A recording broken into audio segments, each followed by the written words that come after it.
отырамыз. Бүгін кім кезекші?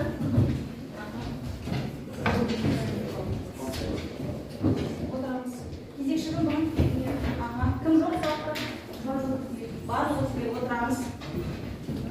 Отырамыз.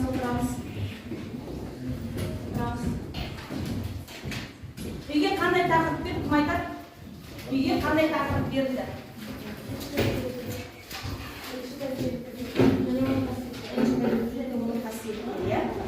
Барлығымыз бетмен қараймыз.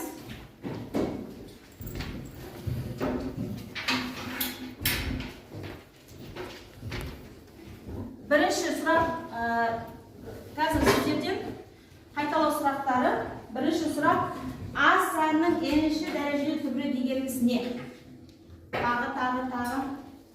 Кім жауап береді? Тағы. Қарақат. А санының нші дәрежесі түбірі деп, нші дәрежесінің түбіріне тең болатын А санының Б санын айтады. Яғни формуласы Жазғабым тез-тезгенер жазамыз. Формуласы. А санының ашта нші дәрежесі тең Б-ға. Ал Б санның нші дәрежесі тең А-ға.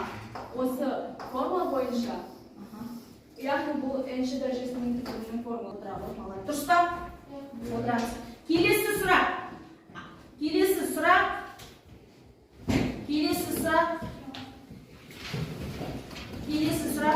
Көбейтіндіден түбір шығару ережесін кім айтады? Көбейтіндіден түбір шығару ережесін кім айтады? Тағы, Мұрат. Көбейтіндіден түбір шығару ережесі әрбір көбейтіндіден түбір шығарып, олардың нәтижелерін көбейту керек. Әрбір нәтижелерін көбейту керек. Дұрыс па? Келесі сұрақ. Рационал көрсеткішті дәреже дегеніміз не? Рационал көрсеткішті дәреже дегеніміз не? Тағы. Не ара? Ол санның рационал көрсеткішті дәрежесі деп, н санның алынған нші дәрежелі түбірдің мәнін айтамыз. Формуласы.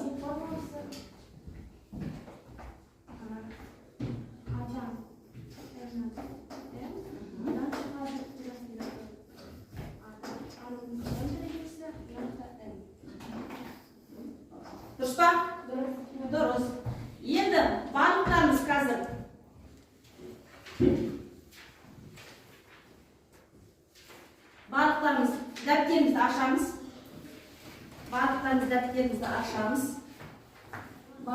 дәптерімізді ашамыз. Бүгінгі тақырыпты жазамыз. Иррационал өрнектерді түрлендіру. Жазамыз барымыз 24-ті 11-ші ай 22-ші жыл жазамыз. Иррационал өрнектерді түрлендіру.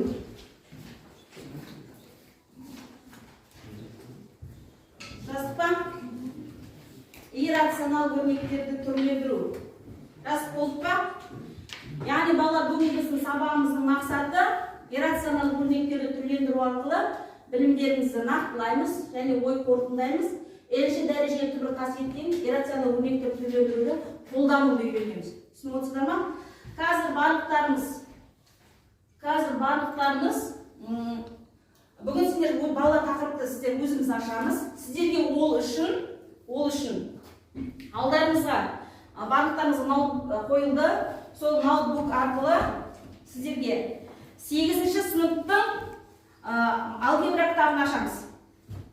8-ші сыныптың алгебра кітабын ашамыз. Ол үшін сіздер оқулықтан 40-шы бетті қараймыз. 40-шы бетті қараймыз. Аштық па?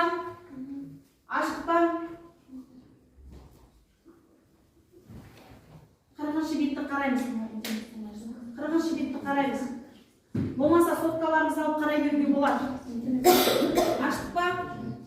Ашық болсақ, алдарыңызға мынандай барлықтарыңызға тақырып берілді. 3 топқа 3 есеп. Ол үшін барлығымыз 3 топқа бөліндік. Бірінші топ иррационал сандар, екінші топ рационал сандар тобы, үшінші топ нақты сандар тобы.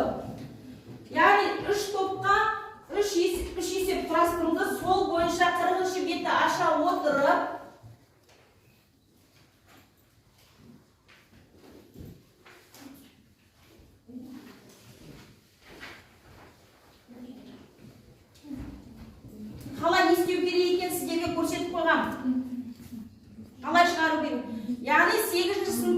иррационал теңдеулер деген тақырып өттіңіздер.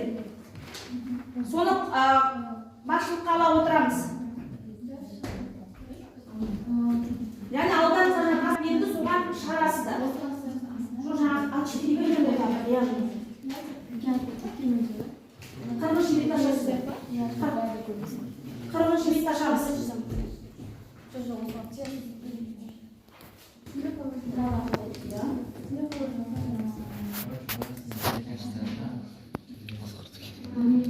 Көбейту керек. 3 минус просташки.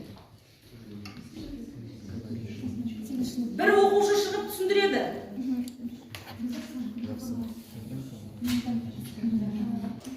Бірақ сіздерде айырмашылық неде?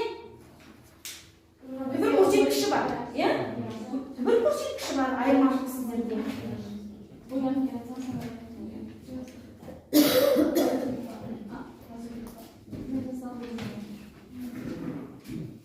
Болды ба?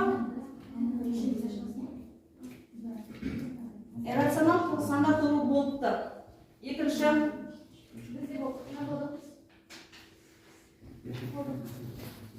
рационал сандар тобында болыпты, нақты сандар тобы.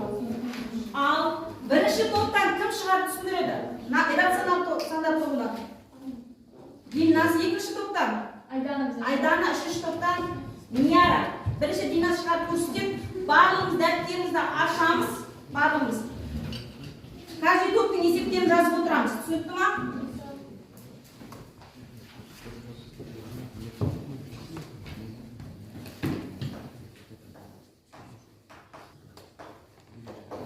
Яғни есептің берілгенінде 3 қосылған тубырасты 3-тен иррационалдық қосылу үшін біз оны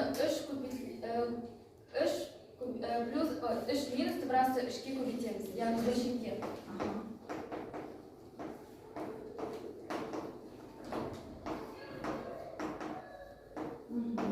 Яғни енді жеке-жеке көбейтеміз. Ол алғы көбейтілген 3 минус тубырасты 3 болып қалады. 3 плюс тубырасты 3. 3 минус тубырасты 3. Яғни қысқаша көбейту формуласын қолдансақ, ол а квадрат минус б квадрат деген формуланы білдіреді. Сонда 7-ші сыныпты еске түсіріп жатырмыз, балалар? Мына жерде 3 квадрат минус тубырасты 3 квадрат шығады. Мына жерде бірден квадраттың бірі құтылады бір-біріне. Сонда 3 минус тубырасты 3. 9 болып шығады. Енді ал былай қалады, бөлімінде 6 шығады. 6 мен 6 қысқарып кетеді, сонда жауабы 3 минус тубырасты 3 болып шығады.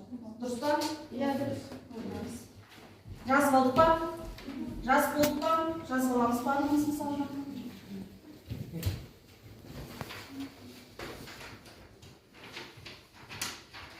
Яғни мына жерде а квадрат минус в квадраттың формуласы бойынша ашып тұр, иә? А плюс б, а минус в. Екінші топтан. Болды па?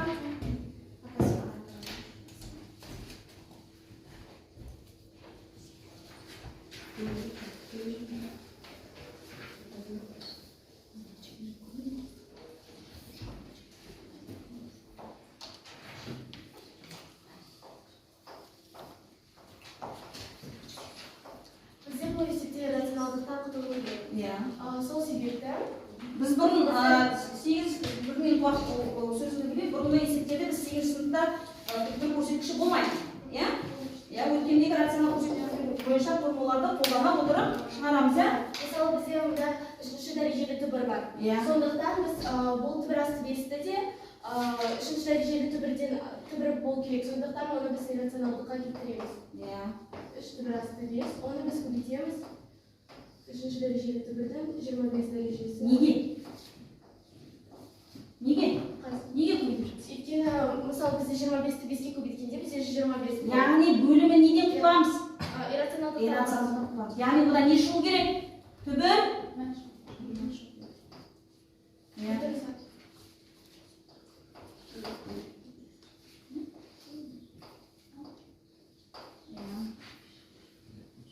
Мұнда дәрежелері бірдей болғандықтан. Түбір көрсеткіші бірдей болғандықтан. Сонда біз 25-ке, сонда біз 25 болады. Бір түбірасына енді жіберуге болады. толықтырып айтамыз.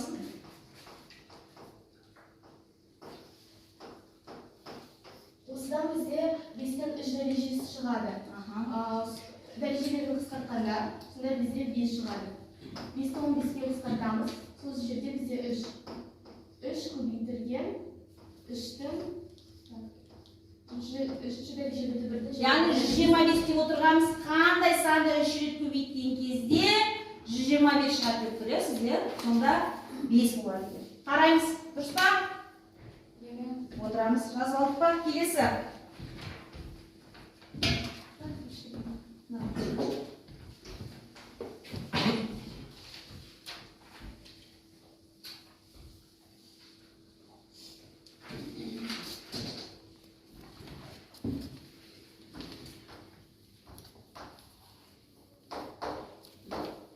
Біз иррационалдықтан құтылу үшін алғыны бөліміне ортақ мән береміз.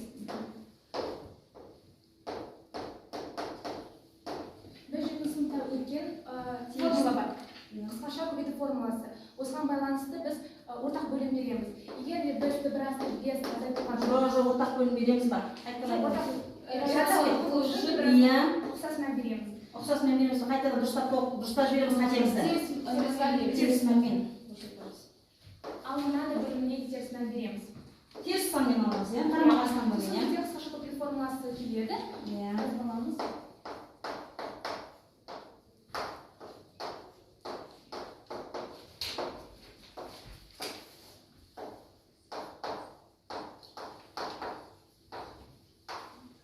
Осыдан кейін біз осы қысқаша көбейту формуласын түрден көреміз. Астында бізде 5 болады, түбірасты 5, түбірасты 5-ке тең болады. Азайтылған түбірасты 3, көбейтілген түбірасты 3, ол бізде 3-ке тең болады. Ал мұны жазамыз.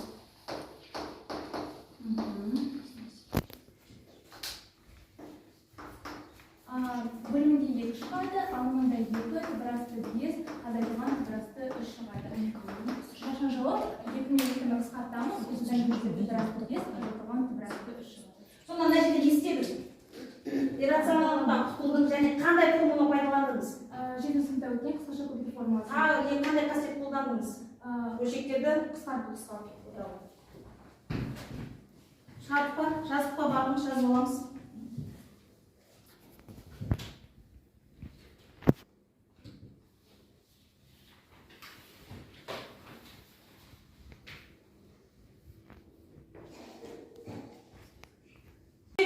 Жүктедік қой жаңа, иә? Сосын бөлшектерді қысқарттық. Одан кейін нші дәрежелі түбірдің қасиеттерін қолдандық қой. Иә?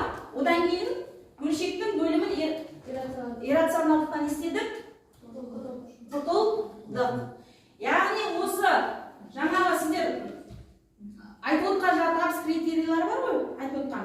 Сол жаңағы өзіміздің құрбаған табыс критерияларымызды пайдаланып, жаңағы өздеріңіз көрсеткен мысалдарды қолдана отырып, қазір ары қарай осыған байланысты есептер шығарамыз. Яғни айналмақ әдісі бойынша А деңгейі, Б деңгейі, С деңгейінен есептер шығарамыз. Түсініп отырсыздар ма? А деңгейі, Б деңгейі, С деңгейінен. Қазір бірінші 11-де бірінші есептің бірінші, екінші, үшіншісін шығарамыз. Бірінші, екінші, үшіншісін шығарамыз. Барлығымыз топпен шығарамыз, ортамыздан біреуін шығарып көрсетеміз. 11-де 1. 11-де одан кейін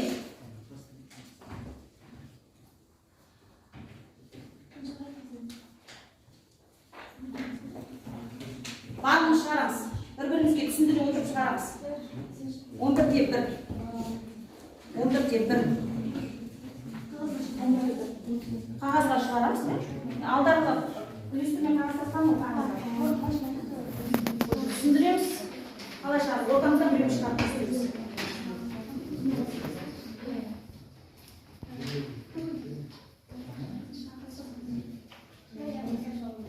Айтамыз, түсіндіреміз, қалай шығарып жатырмыз.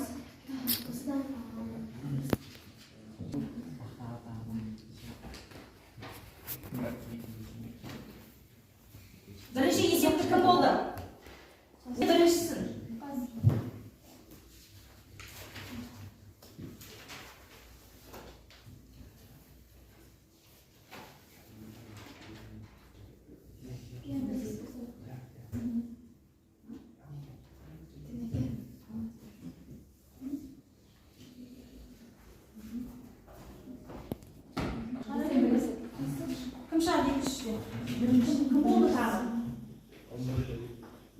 Екіншісі кім болды?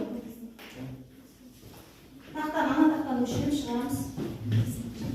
Айтып тұрып жазамыз. Сіздер Дильназ, Айдана, Қарақат, Ақерке, Нияра бесеуміз С деңгейіндегі 11-де 13 есеп шығарып көрсетесіздер. С деңгейіндегі 11-де 13 есеп бар. Соны шығарып көрсетесіздер. Одан кейін Б деңгейінен шығарады 11-де 6 есепті. Мұрат, Шаймерденов, Ушақбаев, Алихан, Айсұлу шығарамыз. Барлығын шығарамыз, негізінде шығарып көрсетесіздер. Б деңгейін. А деңгейіне отырмаймыз.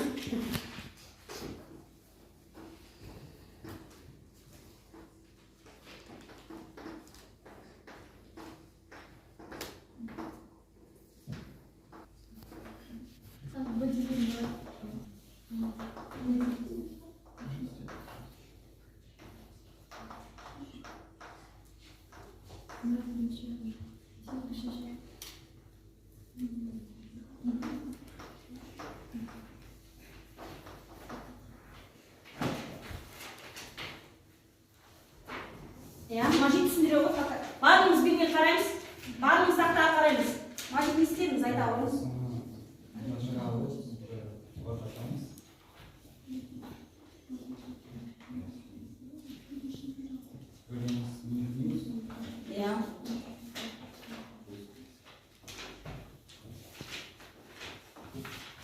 Мажит шығарып тұр, бірақ өзінің шығарған есебін түсіндіре алмай тұр. Кім айтады? Не істейміз? Тағы бір нелер бар. Қатесін қараймыз. Қате бар ма?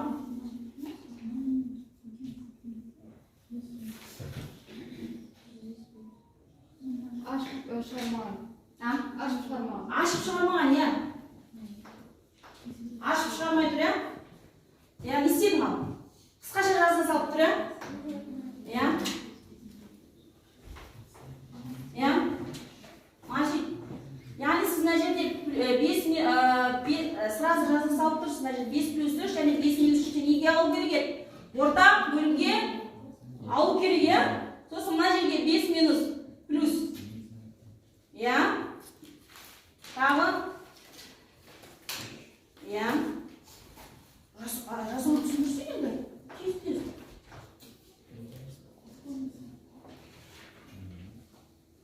Иә?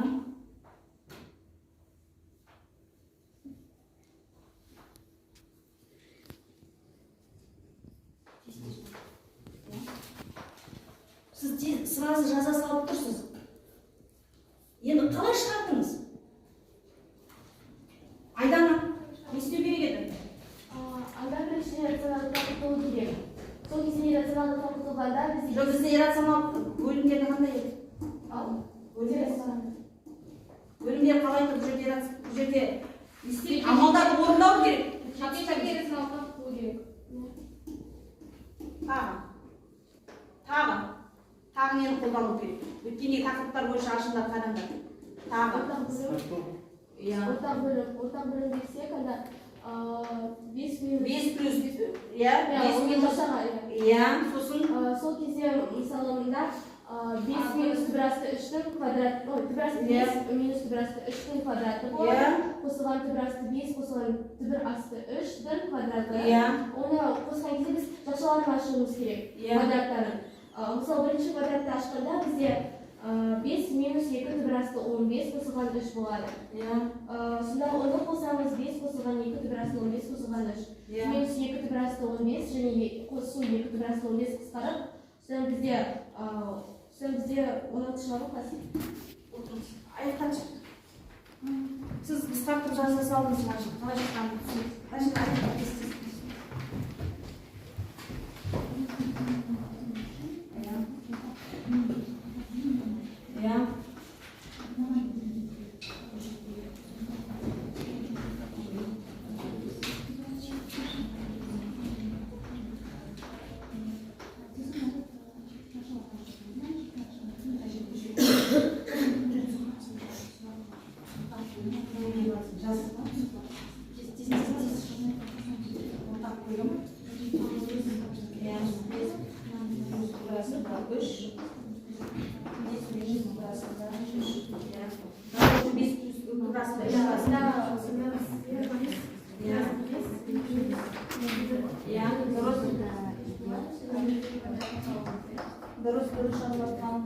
11 квадрат болады. Иә. Мына жерден квадраттың түрін істеп кетеді. Жойыла дұрыс айтасың. Алдыңда не қалады сонда?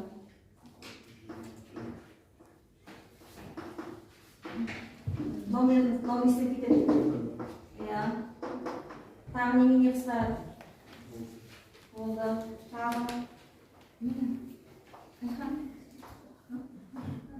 Тағы. Мына жерде 11 қосылған 21 квадраты, плюс 11 минус 21 квадраты дұрыс ашып тұрсын, бірақ мына жердегі жазық сонда 11 бірінші 21 болады, қосылған 22 тупрасында 21 болады, қосылған 21 квадраты, түбірмен квадрат жойып жүріп 21 деп алдың, дұрыс. Анадан 21 болады, минус 22 тупрасында 21 қосылған 21 болады, дұрыс есептеңіз енді,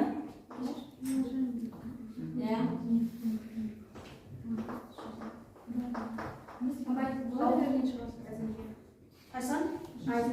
Үшіншісіне келе ғой. Сонда 8 шықты. Бермен қараймыз.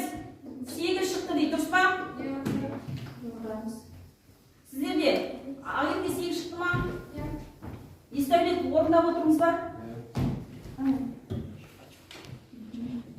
Сенде кім қысқаша жазба? Ашық жаз.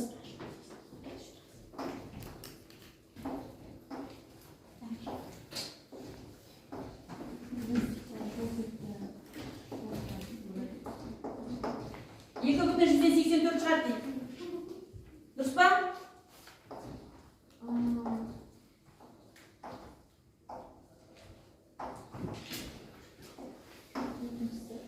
Иә.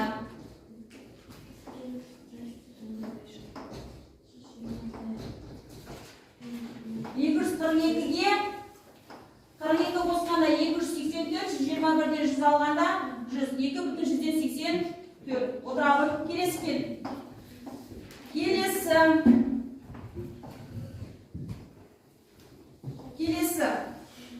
11-де 6-ға кім біреу шығарып көрсетеді? Мұрат.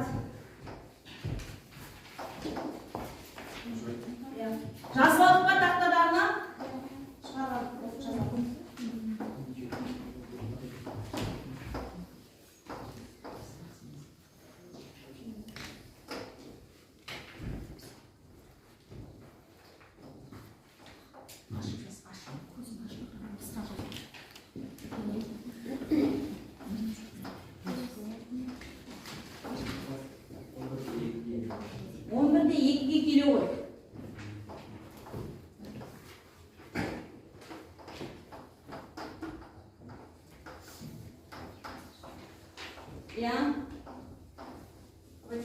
Мазит номерін жазып қой.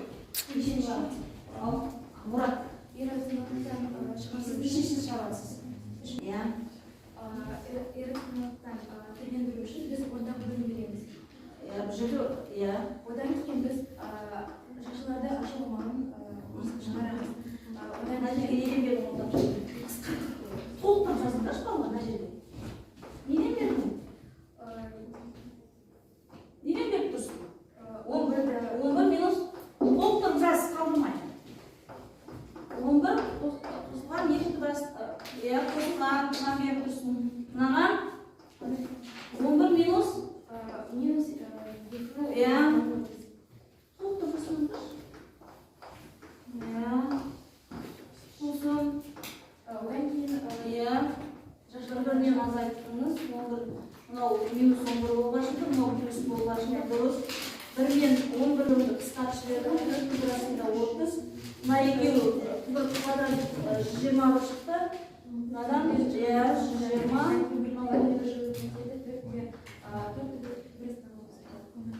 Арасында Айсұлудың есебінде 4 арасында 30 шықты дейді, дұрыс па? Сізде естәулет, қодай шықты. Жақсыбаев, шығардың мада есепті, 4 арасында 30 шықты ма? Шақпаев шықты ма, 4 арасында 30 семе?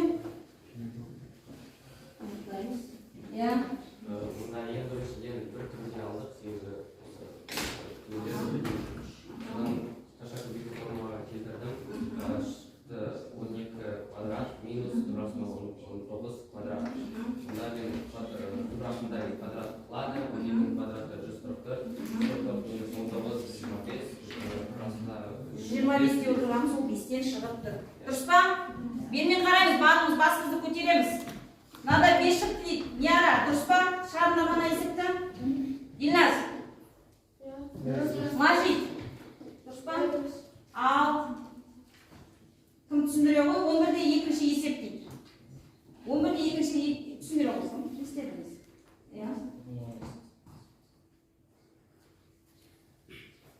Бір турасында енгізіп көрсің, бірдей болғандықтан. Айтамын сен шығармадың. Мынау қандай формулаға келіп тұр еді? Қысқаша. Қандай қысқаша формуланың қайсына келіп тұр? А квадрат минус Б квадрат. Дұрыс айтасың. Сонда 4-тің квадраты неше? 4-тің квадраты 16, 15 квадратын істеп кетеді, түгілмен квадрат. Жойылып кетеді. Сонда 16-дан 15 алғанда неше шығады? 1. Яғни одан қайтып неше шығады? 1 шығады. Дұрыс па? Дұрыс, отыра ғой. Келесі 11-де 10. 11-де кім шығады? 5 қызға есептеген. Тағы. Айып бір шығармыз. Бірлерін есептеген. Дина шықты. Кесе шығады дұрыс болған. 11-де 10. Сыдекейдің есебі. Мына есепті жазып алдық та бәріміз. 11-де 10. Апай, мен 11-де 6-ның Әлде бөліп дейсің.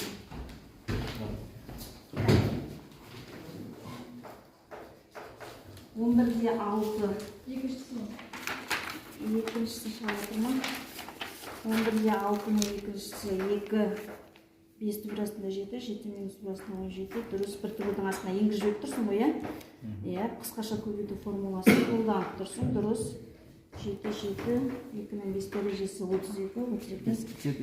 5 дұрыс етесің, 2 шатың алады, дұрыс.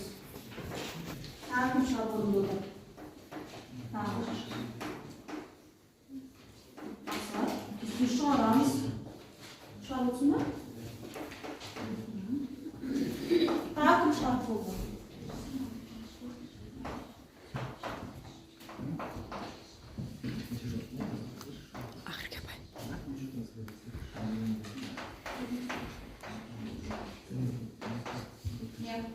Барлығын сақтап қараймыз.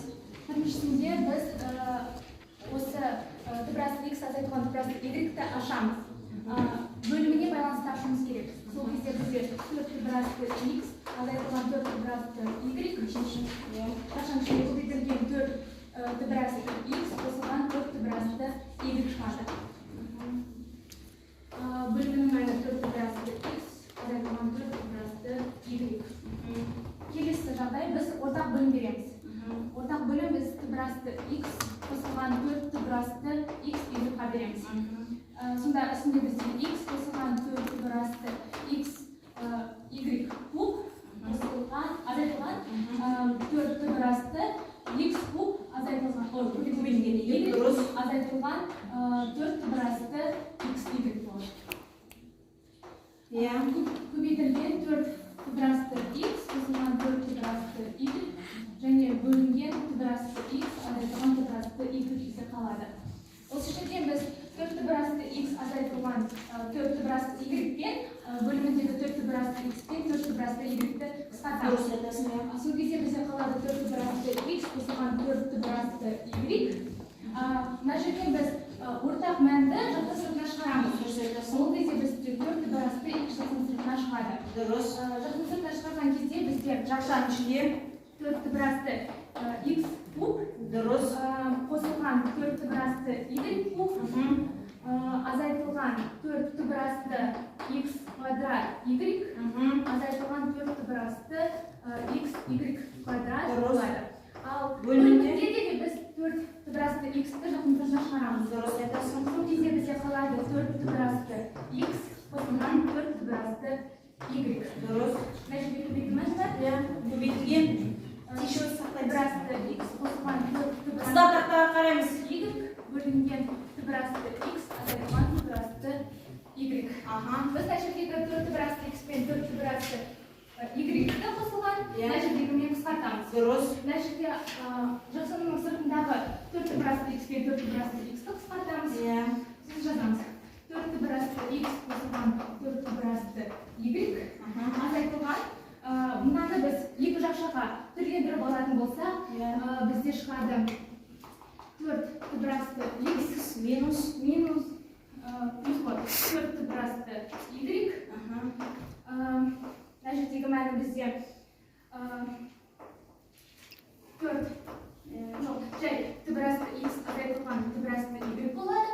Мына жер астындағы мәнді мына жерге үстінде бір қалғандықтан арасында көбейтіп болғандықтан мына жерге жібереміз. Түбірасты x азайтылған түбірасты y. Сосын мына жерде көбейтіп болғандықтан екі мән бізде қысқарады. Ал мынау екі мән ұқсас болғандықтан бізде есептің жауабы нөлге тең. Қыздар шығардық па? Дұрыс па? Бес қыз тексереміз. Дұрыс па? Осылай шықты ма?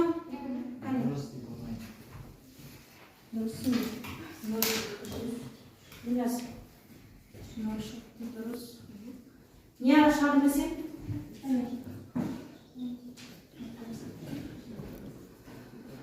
Енді жаздық қой. Барлығымыз бетмен қараймыз. Математика, сендіктің сәтін өткізейік. Математикалық сауаттылыққа байланысты білесек. Алдарыңызға мен жаңа не тараттым?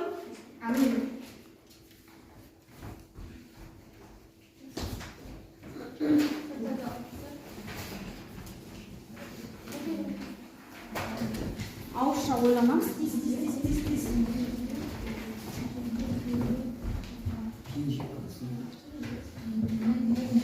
Егер дейді, ана мені кестенің, егер дейді жалпы 1206 дана киім сатылған болса, онда неше дана шалбар сатылған дейді.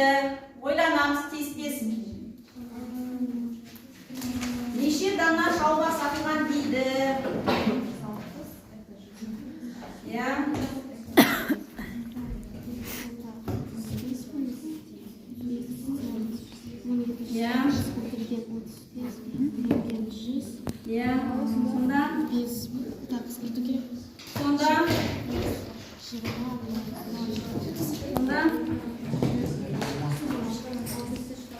Жоқ, дұрыстап ойланамыз.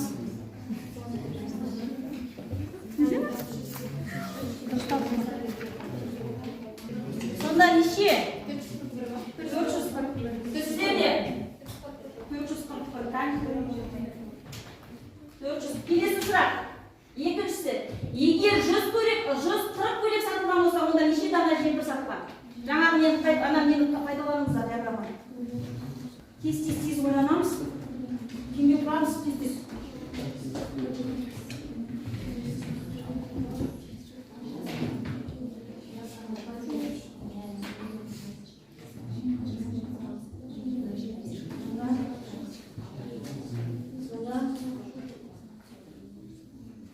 Сонда несін құрамыз? Пропорция құрамыз тез-тез болады.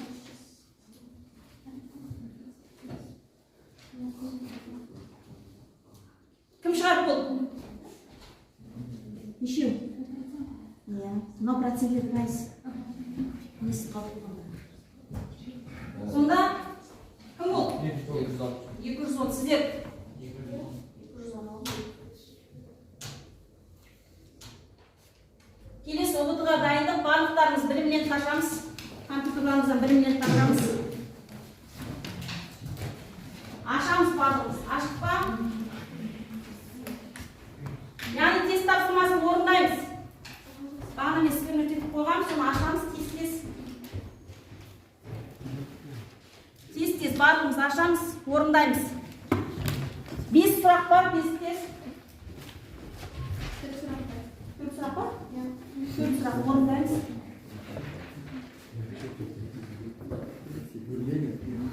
Орындаймыз. Барлығымыз қарап отырамыз. Үшеуіңізге біреу, екеуіңізге бір компьютер. Дәптеріңізге жазамыз. Сосын болғаннан кейін бір-бірімізге беріп тексереміз. Түсінікті?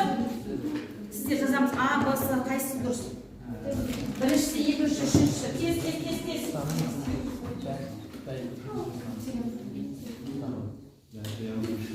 Не болды, Динас?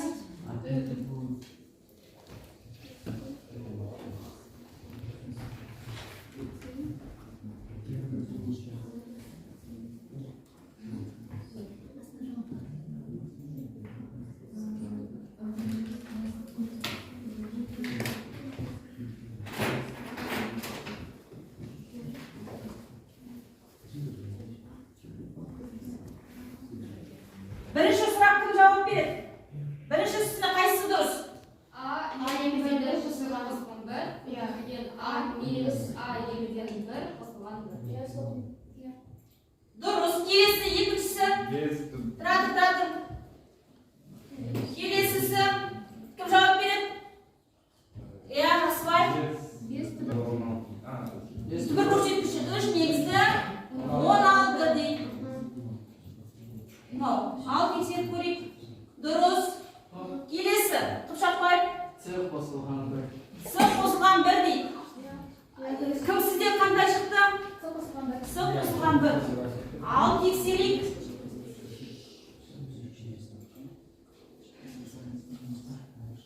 Ой.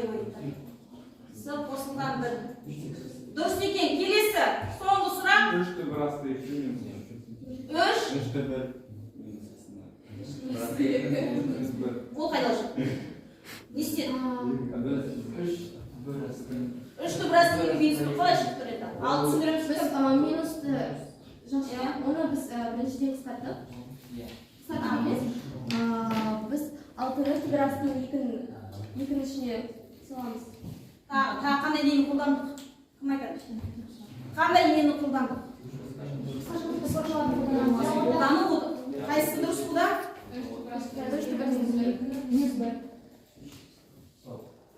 Дұрыс. Бір-бірлерімізге береміз, тексереміз тез-тез.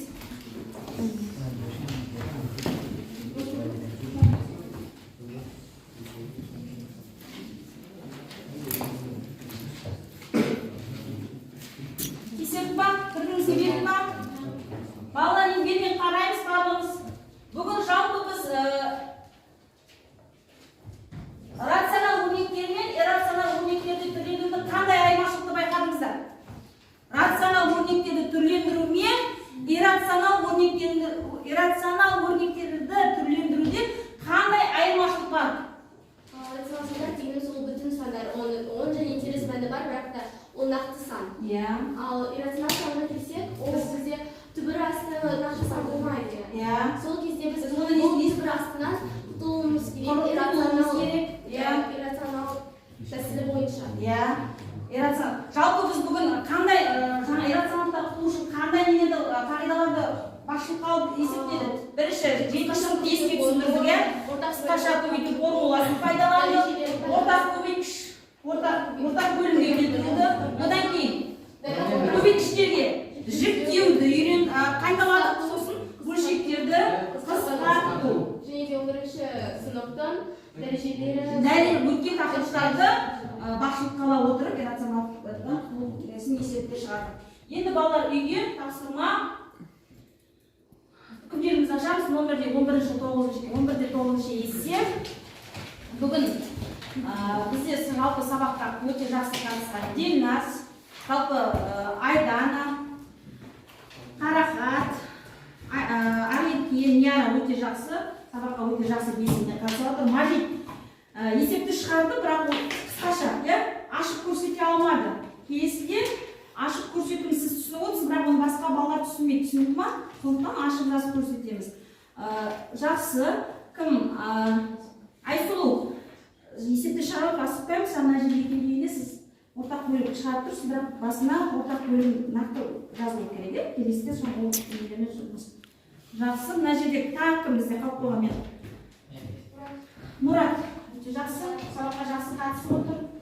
Санжар, жақсы, молодец, кімнің өзі тақтаға шығып көрсетейінші деп жатыр Шаймерден. Одан кейін маған кім орын отырып есеп көрсетті? Пышақбай, өте жақсы, орында отырып өзі есептерді шығарып көрсетті. Күнделіктерімізді әкелеміз.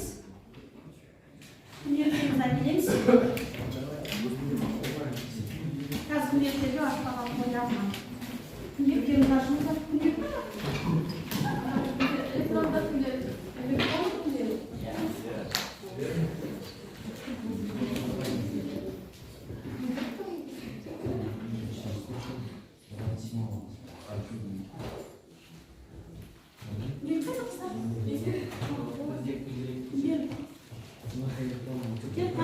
Тек қана динозаврға келіп бар екен.